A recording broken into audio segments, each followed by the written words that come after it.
Gloire à Dieu, peuple pentecôtiste. Vous êtes à l'émission Le Moment du Prédicateur et c'est votre humble serviteur, serviteur de Dieu aux Assemblées de Dieu des Pentecôtes, Claude le communicateur, pour vous servir. Et actuellement, nous allons recevoir un éminent homme de Dieu, un ancien parmi les anciens, une autorité dans notre communauté, la communauté du Gabon, l'église ADP, Assemblée de Dieu des Pentecôtes, qui va certainement nous parler de ce qui s'est passé aujourd'hui, c'est-à-dire la parole. Qu'est-ce que Dieu a dit dans la bouche de son serviteur? Et nous allons voir ça juste après ce titre du groupe Flamboyant.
Donc là, je reviens avec, dans votre émission, le moment du prédicateur, The Prédicateur Moment. Je suis avec là l'homme de Dieu, le pasteur Tiba Placide Blestin, président du comité exécutif des Assemblées de Dieu de Pentecôte du Gabon.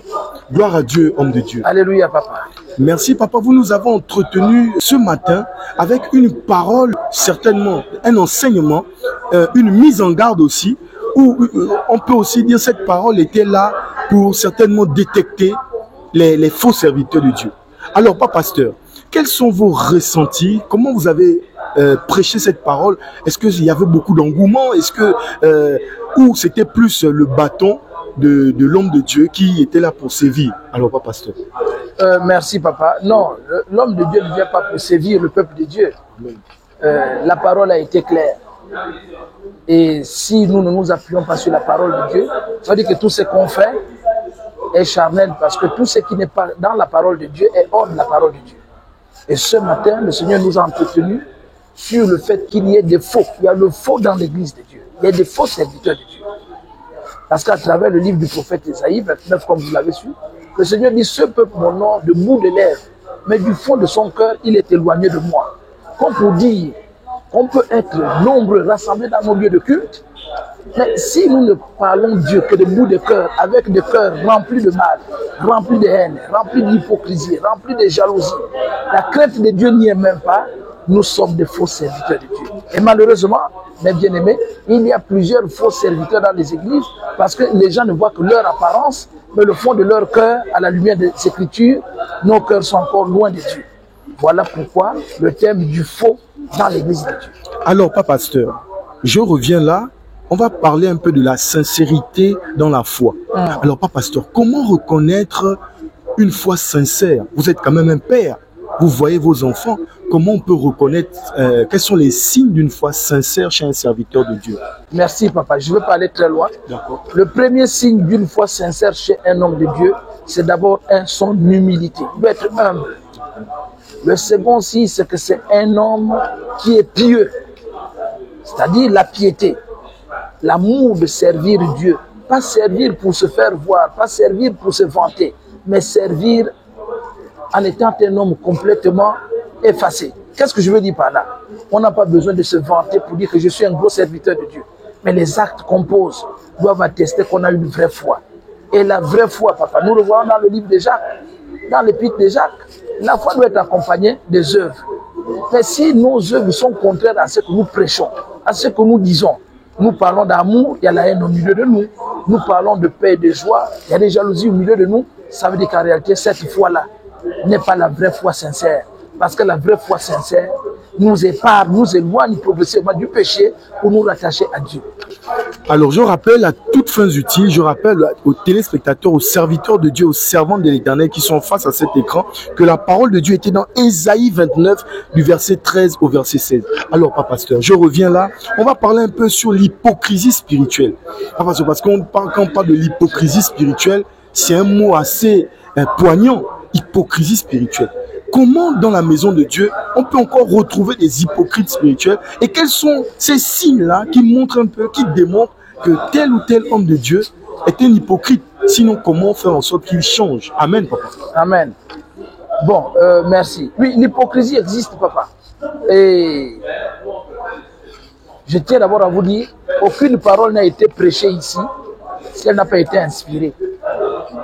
Donc, toutes ces programmations-là obéissent au résultat d'une prière faite en amont.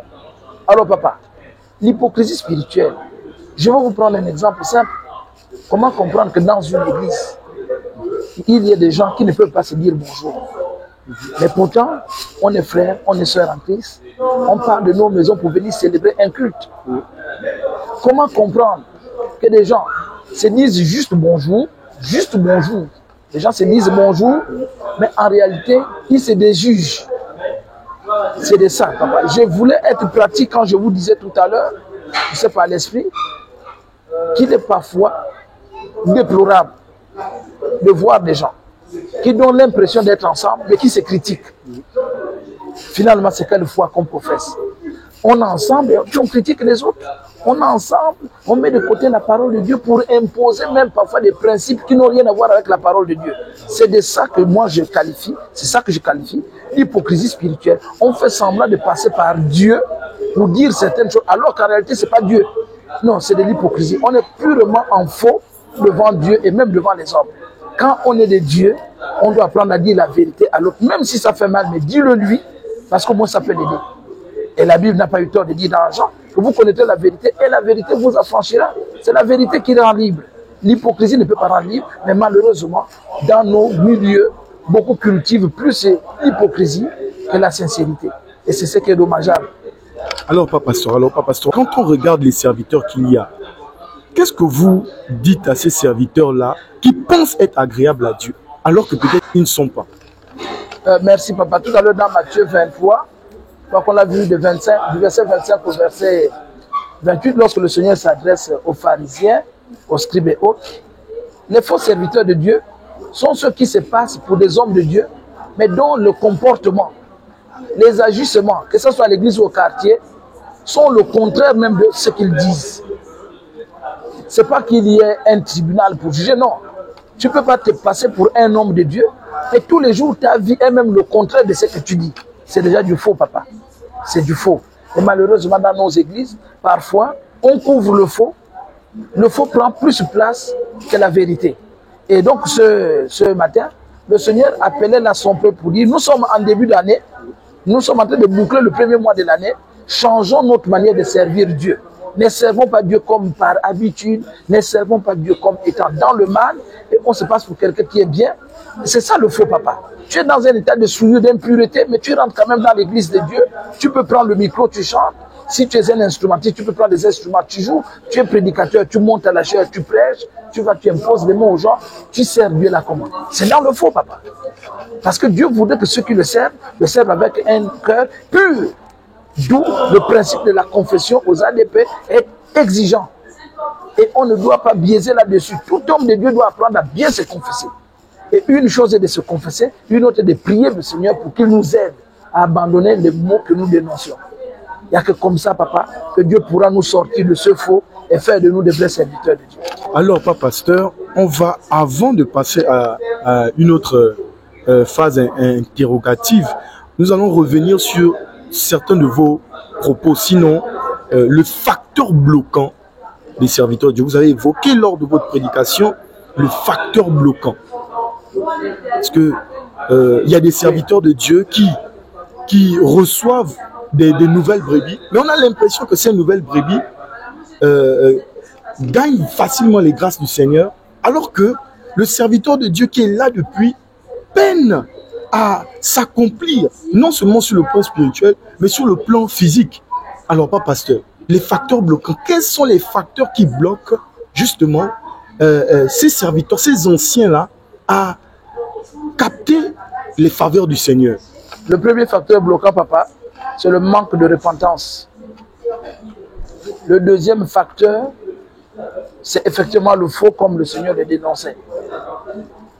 Et le troisième facteur, c'est parfois le fait de tomber dans la routine. Je vais m'expliquer. Par exemple, aux ADP, on a des permanences. Vous allez voir, par exemple, des bien-aimés qui, au cours d'une permanence, prophétisent très bien. Les cas qui arrivent sont vraiment émus. Et quand ces cas-là ouvrent leur cœur à Dieu, Dieu les bénit, ils sont délivrés. Mais quand vous regarderez par derrière, la vie du prophète qui a même beaucoup prophétisé, vous sentez que sa vie ne change pas. Ni à l'église, ni même sur le plan social. Parfois, d'autres ont des difficultés, mais Dieu les utilise pour guérir les gens. Et le facteur bloquant ici, c'est le comportement de la personne. Parce que la Bible dit quoi? Que laissez croître ensemble et le blé et l'herbe. Mais le jour de la moisson, le chef va prendre le blé pour faire un bon usage et l'herbe qui est venue comme pour étouffer va être arrachée et jetée au feu. Et plus loin encore dans la Bible, nous le voyons dans Jean, où le Seigneur dit, c'est pas tous ceux qui me disent Seigneur, Seigneur, qui hériteront le roi des cieux. Hein? Les gens vont dire, Seigneur, j'ai guéri les malades à ton nom, j'ai même ressuscité les morts. Mais il dira, retirez-vous de moi, je ne vous connais pas, vous qui commettez l'iniquité. Le facteur bloquant, c'est l'iniquité. Servir Dieu dans le péché. Dieu va accomplir des choses pour la gloire de son nom, mais ton état de pécheur ne changera pas. Et c'est ce qui fait en sorte que la nouvelle brebis qui arrive peut être plus bénie ou vite bénie par rapport à toi qui es là depuis des années, qui ne change jamais. Tu deviens comme un vase. Mais un vase peut être utile, pas forcément parce qu'il en or, mais parce qu'il est prompt pour être utilisé par son chef. Alors, pas pasteur, nous allons revenir là-dessus, forcément, nous allons encore revenir parce qu'il y a beaucoup de choses à dire. Amen. Il y a beaucoup de choses à évoquer sur ce sujet-là. Mais nous allons passer maintenant sur le plan de la crainte de Dieu. La crainte de Dieu et la sagesse. Bon, qu'est-ce qui fait en sorte que la sagesse et l'intelligence de l'homme soient des limites au plan de Dieu?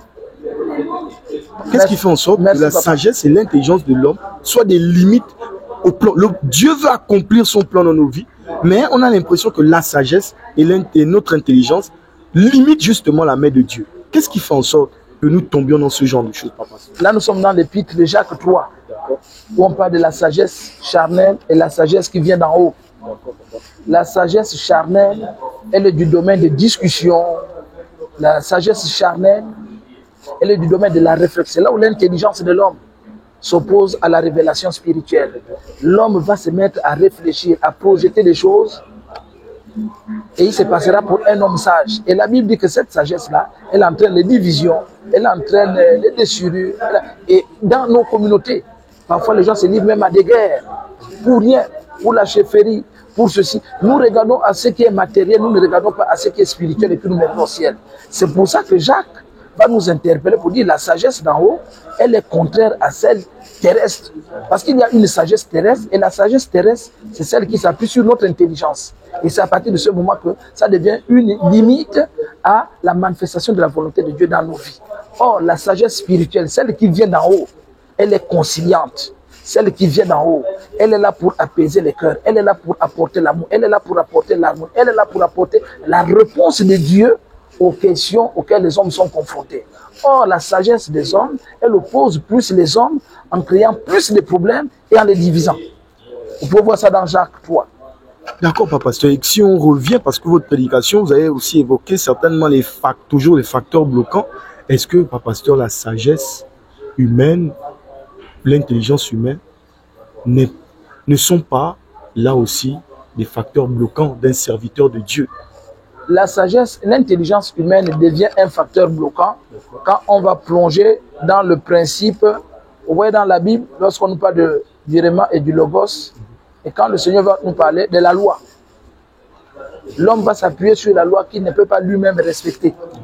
Là, sa sagesse le tue. Son intelligence le condamne. Il connaît, mais il n'applique pas ce qu'il connaît. Et c'est de ça dont il est question. Réciter la parole de Dieu, c'est bien beau. Réciter tous les versets de la Bible, c'est bien beau. Ça fait de toi quelqu'un qui connaît. Mais là où tu manques de sagesse, c'est parce que ce que tu connais là, tu n'appliques pas. Comment tu peux avoir la vie? Tu n'auras la vie que si tu appliques ce que tu sais que ça donne la vie. Or, dans nos églises, il y a beaucoup qui ont mis plus de l'intelligence. Et bien aimé, permettez-moi de vous rappeler, aux assemblées de Dieu de Pentecôte, ce n'est pas trop l'intelligence qu'il faut mettre devant de la scène. Il faut mettre l'ainsi par l'Éternel, la révélation. Lorsque Dieu révèle, même l'intelligent est coincé. Lorsque Dieu révèle, même l'intelligent ne peut pas développer. Il y a des choses du domaine spirituel que ton intelligence ne peut pas développer, mais que le Saint-Esprit t'amènera à développer. Donc, c'est pour ça qu'on dit de faire très attention au raisonnement. Parce que la Bible dit que la lettre tue, mais l'esprit vivifie. La lettre tue à partir du moment où elle ne te donne pas la vie.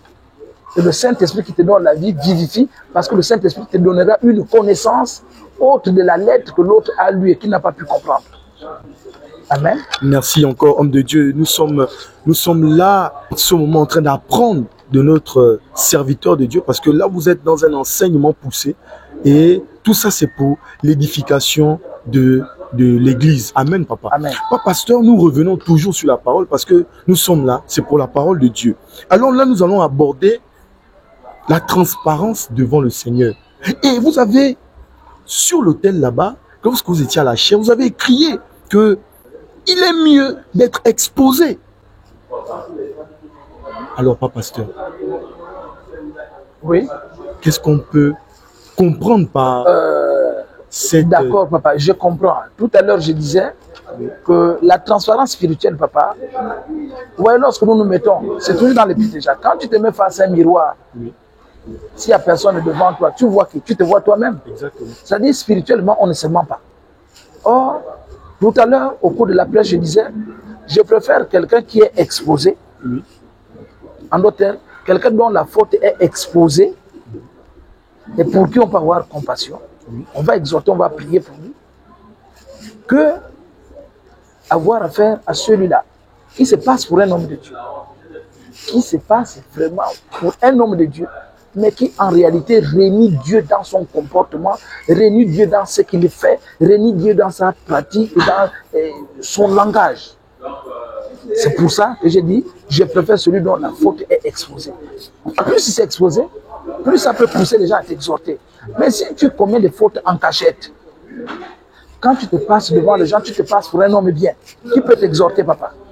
Qui peut te donner un conseil? À partir de ce moment-là, tu mourras dans ton péché, tu iras en enfer. Or, celui dont la faute a été exposée et qui a pu bénéficier des exhortations et même des prières de ceux qui vraiment le portent, peut sortir de là et devenir un homme repenti, alors que celui qu'on pense qu'il est repenti va continuer à sombrer dans ses péchés, puisqu'il est commet en cachette, personne ne voit, on le prend toujours pour un homme bien, et il sert Dieu dans cet état d'impureté, de souillure, pensant qu'il est de Dieu, alors que ce n'est pas de Dieu. C'est pour ça que je dis, je préfère une faute exposée, parce que ça peut pousser aux gens de t'exhorter, de prier pour toi, pour que tu changes, que de garder quelqu'un qui continue à mener. Et papa, la Bible dit encore que c'est ceux qui rentrent là qui souillent. Et tout à l'heure, vers la fin du verset de Ésaïe 29, vous avez vu que la Bible dit comment le potier, comment l'argile peut dire au potier que le potier n'a pas bien façonné l'argile, alors que c'est le potier qui donne la forme. C'est Dieu qui nous donne la forme de ce que nous devons être. Mais comment nous pouvons, nous, hommes, dire que non, Dieu s'est trompé? En réalité, ce qu'on fait là, Dieu ne voit pas. Même si les hommes ne voient pas, tu penses que si Dieu ne voit pas. Donc tu fais tes péchés en cachette, pensant que Dieu ne te voit pas. Mais Dieu te voit parce que c'est lui qui a créé l'œil. Tu penses qu'il ne voit pas. Et beaucoup dans nos églises vivent cette vie-là. Ils commettent les péchés, ils sont toujours en cachette. On les prend pour des hommes de Dieu, alors qu'en réalité, ils sont loin de Dieu. Et ça affaiblit l'onction dans l'église, ça affaiblit la présence de Dieu dans l'église, ça perturbe parfois le déroulement des cultes, parce que Dieu ne peut pas beaucoup travailler là où il y a trop de péché. Même si on dit que là où le péché abonde, la grâce surabonde, mais ces facteurs-là parfois alourdissent les cultes, et ça n'arrange pas la vie des serviteurs de Dieu. Je chute en te disant, papa, vaut mieux un esprit repentant que celui qui demeure dans son orgueil sans vouloir changer. D'accord. Merci, merci, homme de Dieu. Vous nous avez certainement précédé concernant le potier, parce que j'avais une interrogation là-dessus. Et avant de revenir sur, avant d'y aller, je vais revenir un peu. Mais celui-là qui parce qu'on dit, vaut mieux être exposé, vaut mieux qu'on connaisse tes péchés. Il y a des gens, ce que vous avez dit, il y a des gens qui prient pour ça, pour que tu puisses changer. Mais celui-là dont les péchés sont cachés, qui vit en hypocrisie par exemple, quelle sera sa sentence vis-à-vis de Dieu et du peuple de Dieu? Est-ce qu'il sera exposé finalement, ou est-ce qu'il n'aura rien? Il sera... Non, papa, les voies de Dieu sont impénétrables. Oui, papa. Et dans le livre de Jean 4, nous voyons ça. Je vous ai dit ça d'entrée. Tous ceux qui mènent cette vie-là, puisqu'ils ne sont vus par personne, on pense qu'ils sont saints, ils sont bien. Mais la Bible est claire. Et même dans, je crois, Jean 14, 21, la Bible est claire. La Bible nous dit, ce n'est pas tous ceux qui me disent Seigneur, Seigneur, qui hériteront le royaume des cieux. Et beaucoup vont rétorquer en disant, Seigneur, nous avons guéri des malades à ton nom. Nous avons même ressuscité les morts. Nous voyons ça que le Seigneur Jésus, lorsque les disciples, ses apôtres reviennent, disent quoi? Seigneur, les démons nous étaient même soumis à ton nom et tout. Mais le Seigneur Jésus leur dit, j'ai vu le diable descendre comme un éclair. Ne vous réjouissez pas de ce que les esprits vous soient soumis, mais réjouissez-vous si au contraire vos noms sont inscrits dans le livre de vie. Papa, tout ce que nous faisons ici-bas a une fin. De la même manière qu'on a eu un début, il y en aura une fin. Et ce que nous demandons aux serviteurs de Dieu, c'est que la marche que nous avons nous-mêmes volontairement accepté d'entreprendre avec le Seigneur nous impose un certain comportement. Et pendant cette marche-là, nous devons changer de vie, changer de mode de vie. Et Paul va même dire que la vraie prédication, c'est le comportement de chacun. Parce que nous devons être une lettre de Dieu aux yeux du monde. Ne dis pas aux gens de changer si toi-même tu ne changes pas. Ne dis pas aux gens ne volent pas pendant que toi tu voles. Mais si personne ne te voit, c'est la vérité de la parole qui te rattrapera, parce que le Seigneur te dira, retire-toi de moi car je ne te connais pas. Même si tu as prophétisé à mon nom, tu as guéri les malades à mon nom, ça c'était mon nom au-delà de toi pour le bien de l'église, mais tu n'as pas changé de vie, ta place n'est pas ici. Et au niveau de l'église, maintenant, il peut plaire à Dieu d'exposer les gens, papa. On a vu des frères parfois arriver dans les églises sous. Peut-être qu'il avait l'habitude de boire en cachette, mais ce jour-là, Dieu le pousse d'être sous et il arrive à l'église. Il parle, tout le monde sent qu'il sent le vin. C'est une manière d'être exposé. Il y a d'autres qui peuvent être exposés autrement. Tu passes toute une vie dans les adultères, bien un jour on peut te prendre avec la femme de quelqu'un, on te porte plainte, tu es exposé. Donc Dieu, selon son bon plan, nous amène progressivement à la repentance. Amen. Mais si nous nous durcissons dans nos positions, Dieu peut créer autre chose pour nous exposer. Je vais chuter là avec la dernière question sur la soumission au Créateur. Comment expliquer, papa, l'attitude de rébellion ou de contestation envers Dieu? Comme si le pot pouvait critiquer le potier.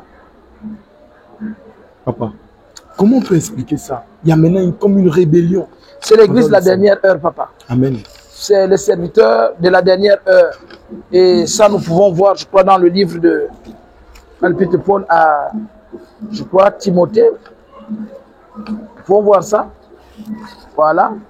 Donc, nous allons voir que dans 2 Timothée, je crois, 3, à partir du verset 1, 2 Timothée 3, du verset 1 au verset 5, ces comportements nouveaux-là sont déjà décrits dans la Bible. La Bible dit, dans les derniers temps, les gens deviendront fanfarons, égarés, ils vont plus chercher le plaisir que Dieu, ils vont aimer, ils seront même ingrats, avares. Oh papa, l'argile ne peut pas dire au potier que le potier a mal façonné. C'est une manière de dire comment l'humain peut dire à Dieu le Créateur, et là Dieu a mal fait. Qui peut corriger Dieu? Mais papa, ce sont nos prétentions démesurées. Ce sont, comme je disais dans le livre de Timothée, ces comportements nouveaux-là qui sont rentrés dans l'église et que les responsables des églises doivent veiller à éradiquer. Parce que si nous laissons le mauvais comportement s'installer dans l'église, on aura plein d'égarés, on aura plein de faux docteurs, on aura un évangile qui n'est pas l'évangile qui vient du ciel. Et à partir de ce moment-là, puisque tout le monde se donnera pour une foule de docteurs, l'église risque d'aller dans une direction qui n'est pas celle voulue par Dieu. D'où le principe de l'argile qui ne peut pas dire au potier, reprocher le potier. C'est le potier qui façonne, c'est le potier qui donne la forme. C'est comme un moule. Quand les gens font les briques, le ciment, le sable ne peut pas dire au moule que moi je n'entre pas. Quand le ciment est rentré, le ciment prend la forme du moule. Et nous, notre moule, c'est Dieu. C'est lui qui nous façonne, c'est lui qui nous fabrique. Et le Saint-Esprit est là pour nous transformer et nous régénérer. Mais si quelqu'un n'a pas l'Esprit de Christ, parce que tu as dit vers la fin que comment on fait, papa? Comment on fait? Mais Romains 8, verset 14. Romains 8, 14, la Bible est claire. Or, tous ceux qui sont conduits par l'Esprit de Dieu sont fils de Dieu. Si tu n'es pas conduit par l'Esprit, tu n'es pas fils de Dieu, papa. Et l'Esprit de Dieu, quand il te conduit, il va t'amener sur les voies qui sont agréables à Dieu. Or, si tu te laisses conduire par l'Esprit de l'homme, ça t'amènera aussi vers les voies qui sont agréables aux hommes. Que le Seigneur nous bénisse. Ce que Dieu veut pour son Église, c'est des serviteurs dignes de ce nom. C'est des vrais adorateurs qui l'adorent en esprit et en vérité. Ce que Dieu veut pour notre communauté, c'est que nous soyons agréables pour qu'il éclate davantage sa gloire et que ceux qui ne croyaient pas soient frappés par ce qu'ils voient et qu'ils acceptent Dieu pour le salut de leur âme. C'était là avec nous le pasteur président de la communauté, président du comité exécutif Assemblée de Dieu de Pentecôte du Gabon, qui a voulu partager avec nous la parole qui était prêchée ce dimanche-là et que vous allez certainement voir dans le direct. Là, il a essayé de détailler, d'expliquer pour que vous puissiez mieux comprendre, mieux appréhender cela. Merci, homme de Dieu. Merci encore d'avoir répondu présent. Merci encore parce que là, maintenant, nous avons bien connaissance de cette parole. Je rappelle la parole qui était dans Ésaïe 29, versets 13 à 16. Cette parole-là qui parlait un peu... Les faux serviteurs de Dieu. Les faux serviteurs de Dieu. Et le pasteur a tenu à détailler les facteurs qui permettent aussi de bloquer justement ces serviteurs de Dieu-là. Pourquoi les nouvelles brebis prospèrent, pourquoi les anciennes ne prospèrent pas. Il a essayé de détailler ça. Il a essayé de nous ramener à la raison parce que effectivement, c'est pas parce que nous sommes anciens que finalement nous avons le droit de tout faire. Donc que le Seigneur bénisse, homme de Dieu. Un mot de la fin, c'est certainement pas pasteur. Le peuple de Dieu est là, certainement du côté du Congo, l'église centrale de Wesso, certainement du côté de Poto-Poto, certainement du côté de Dolizy, certainement du côté de Franceville, de Mwanda, de toutes les annexes qui sont certainement au Gabon. Je parle d'Oyem, je parle de Bitam, je parle de Mekambo, je parle de Port-Gentil, je parle de Mouila, je parle de Lebamba. Alors, pas pasteur, tout pour ne pas oublier, un mot certainement pour l'église, des faux serviteurs de Dieu. Merci papa, merci papa Daryl, que le Seigneur vous bénisse.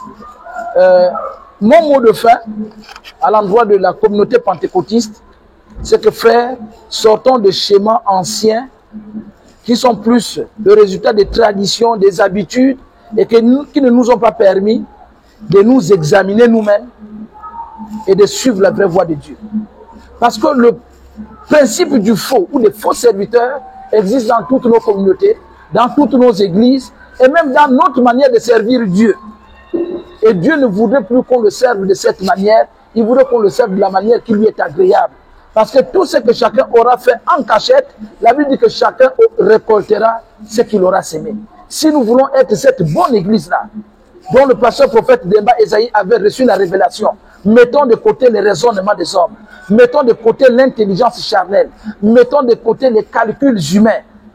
Tournons-nous vers le Seigneur et le Saint-Esprit davantage nous aidera à aller de l'avant. Le Saint-Esprit davantage nous aidera à être repentis. Sinon, à quoi ça servira d'avoir passé longtemps dans une église et demeurer dans le péché pour au final aller en enfer?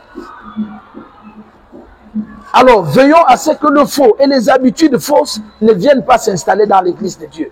Quels que soient les rangs sociaux des gens, quel que soit leur statut, quand vous trouvez que c'est pas bon et que le Seigneur vous a convaincu que c'est pas bon, trouvez les mots, parce que la Bible dit que les frères forts supportent les faibles. Si vous voyez l'autre en erreur, allez-y vers le frère. Avec un langage plein d'amour, ramenez-le à la raison. Les ADP ne sont pas une église où l'intelligence doit prendre le dessus, mais c'est une église où l'intelligence doit faire la place au Saint-Esprit et l'intelligence de l'homme doit se soumettre à l'intelligence du ciel pour l'avancement de l'œuvre. Que le Seigneur nous bénisse. Nous gagnerons à nous tourner vers Dieu et non en étant dans les schémas où on ne prêche que la prospérité, on ne prêche que les bénédictions, on ne prêche que les guérisons, mais on ne prêche pas la repentance. Mais si tu es guéri, tu es béni, tu as les femmes, tu as les enfants, tu as les voitures, tu vis dans une vie de péché, à la fin tu finiras en enfer. Et ce n'est pas notre mission de berger de voir le peuple aller en enfer. Notre mission, c'est de vider l'enfer pour remplir le royaume des cieux. Que le Seigneur vous bénisse tous. Amen. Bon dimanche.